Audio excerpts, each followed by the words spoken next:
అయితే ఇప్పుడు ప్రజెంట్ ఉన్న సిచ్యువేషన్లో లేట్ ఏజ్ మ్యారేజెస్ అనేది ఒక టాపిక్, మ్యారేజ్ అయిన తర్వాత విడిపోవటాలు అనేది ఒక టాపిక్. ఇటు కామన్ పీపుల్, పబ్లిక్ కావచ్చు, సెలబ్రిటీల్లో కూడా అదే ఎక్కువ కనపడుతుంది. రీసెంట్ టైంలో చాలా చూసాం మన వార్తల్లో కూడా. దీనిపైన మీ అభిప్రాయం ఏంటమ్మా? ప్రజెంట్ సమాజంలో ఈ మ్యారేజ్ రిలేషన్షిప్ పైన. మ్యారేజ్ అనేది ఇద్దరికి సంబంధించింది కాదండి, ఇద్దరు వ్యక్తులకు సంబంధించింది కాదు, రెండు కుటుంబాలకు సంబంధించింది. ఓకే. సో ఇటువైపు నుంచి అటువైపు నుంచి ఫ్యామిలీ బ్యాక్గ్రౌండ్, పెద్ద ఫ్యామిలీ అంటే పెద్ద డబ్బులు కాదండి, పెద్ద రిలేషన్స్. అమ్మాయి తరఫున అన్నదమ్ములు, అక్క చెల్లెళ్ళు, అబ్బాయి తరఫున కూడా అన్నదమ్ములు, అక్క చెల్లెళ్ళు.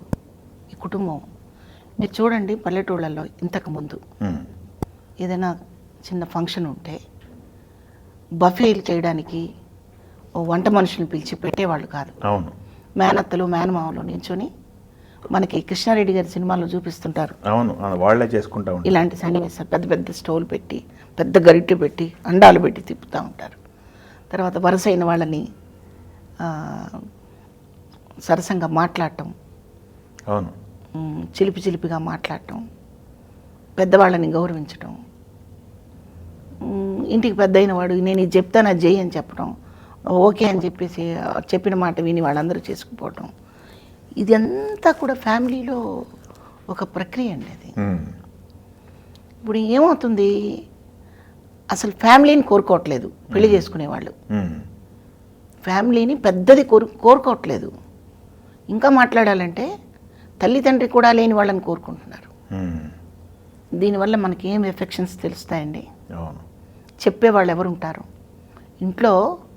ఇందాక మనం మాట్లాడుకున్నట్టు నిర్మలమ్మ గారు లాంటి వాళ్ళు ఎవరన్నా ఉంటే ఎందుకు దూరంగా ఉంటున్నారో, ఎందుకు కీచలాడుకుంటున్నారో, ఎక్కడ పొరపాటు జరుగుతుందో సవరించడానికి ఒక పెద్ద దిక్కు ఉంటే ఆ పెద్ద దిక్కుని మనం ఇంట్లో భరించగలిగితే వాళ్ళ మాటలు వీళ్ళు వింటారు, కొంచెం సర్దుబాట్లు అవుతాయి. ఓకే. అసలు పెద్దవాళ్ళు అక్కర్లేదు ఇంట్లో, వాళ్ళు ఒక్కళ్ళే ఉండాలి. తన్నుకున్న వాళ్ళే తన్నుకోవాలి, చచ్చిపోయినా వాళ్ళే చచ్చిపోవాలి, బతుకున్న వాళ్ళే బతుకుండాలి. వద్దనుకుంటే విడిపోవాలి, వద్దనుకుంటే 5 నిమిషాల్లో విడిపోవాలి. ఇలా చేస్తే వాళ్ళ కుటుంబానికి కాదండి, టోటల్గా వ్యవస్థనే నాశనం చేసినట్టు వాళ్ళు. ఓకే. వాళ్ళ ఒక్క కుటుంబానికి కాదండి ఈ డ్యామేజ్, మొత్తం వ్యవస్థే స్మాష్ అయిపోద్దండి. ఇంకా వివాహానికి ఇంకా విలువే ఉందండి. విడాకులకు కారణం ఇది అన్నారు. మరి లేట్ మ్యారేజ్ల పరిస్థితి ఏంటి మేడం? లేట్ మ్యారేజ్ అంటే వాళ్ళు సొంత జీవితానికంటే ఆర్థిక వ్యవస్థని, డబ్బుకి, ఉద్యోగానికి, వాళ్ళ దాన్ని ఏమంటారు, సొసైటీలో బాగా ఎక్స్పోజ్ అవ్వడానికి స్టేటస్ ఇష్టపడుతున్నారు. కానీ వాళ్ళ లోపల ఉన్న జీవితాన్ని, వాళ్ళకి కావాల్సిన విషయాన్ని మర్చిపోతున్నారు. ఓకే. పెళ్ళి పాత రోజుల్లో చాలా ఎర్లీగా చేసేసేవాళ్ళు, అబ్బాయికి కానీ అమ్మాయికి కానీ. అప్పుడు ఆ బంధం గట్టిగా నిలబడిపోతుంది. మీరు అంటే నా భాష క్యాచ్ చేయలేని భాష కాదు, అయ్యో వేరే విధంగా చెప్పలేక చెప్తున్నాను, అందరికి అర్థమయ్యే భాషలో చెప్తున్నారు. ఆల్రెడీ భోజనం చేసేసి పంచపక్ష పరమన్నాలు తిన్నవాడికి మనం భోజనం పెట్టగలమా? పెట్టలేం కదా. బాగా ఆకలితో ఉన్నవాడికి ఒక్క కూర, ఒక సాంబారు, ఒక పచ్చడి వేసి పెట్టండి, అంత నెయ్యి వేసి పెట్టండి, బ్రహ్మాండంగా తింటాడు. ఓకే. ఈ లేట్ మ్యారేజెస్ వల్ల తప్పుదోవలు తప్పిపోతాయి జీవితాలు, వాడికి అన్నీ తెలిసిపోతాయి. అదే వాడికి అనట్లా ఆమెకి కూడా తెలిసిపోతాయి. తెలిసిపోయినప్పుడు ఏర్పరిచిన బంధంలో ఉండదండి. నన్ను తప్పుగా అనుకుంటారు చాలామంది. అంటే మేమందరం అలాగా యథేచ్ఛగా తిరుగుతున్నామా అనుకోబోతారేమో. తిరిగే వాళ్ళ గురించే మాట్లాడుకుంటున్నాము, తిరగని వాళ్ళ గురించి కాదు. జీవితాన్ని ఇంకో కోణంలో కొన్ని ప్రోగ్రామ్స్ చూస్తున్నానండి నేను మన యూట్యూబ్ ఛానల్లో.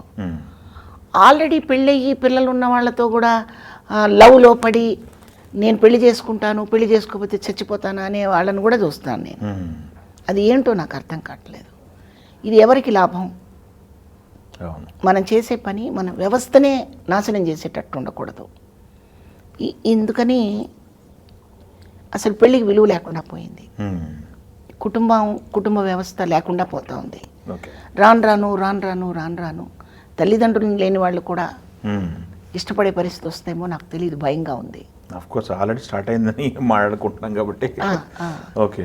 ఆ పరిస్థితి వస్తే ఇంకా ఏముండదండి, ఏముండదు. ఇక మన పాత సినిమాలు చూసుకొని కన్నీళ్ళు పట్టుకోవాల్సిందే. ఓకే. ఉమ్మడి కుటుంబం ఒకప్పుడు ఇలా ఉండేదంట, ఇట్లా ఉండేదంట, ఈ సినిమాలో లాగా క్యారెక్టర్లు ఇన్ని ఉండేవంట, ఈ సీరియల్స్లో లాగా ఇన్ని పాత్రలు ఉండేవంట కుటుంబంలో, అలా చూసుకోవాల్సిన ప్రమాదం ఉంటుందన్నమాట. ఓకే. ఎందుకంటే ఈ అపార్ట్మెంట్ కల్చర్ వచ్చాకే మనిషికి మధ్య సంబంధాలు దూరం అయిపోయినాయి.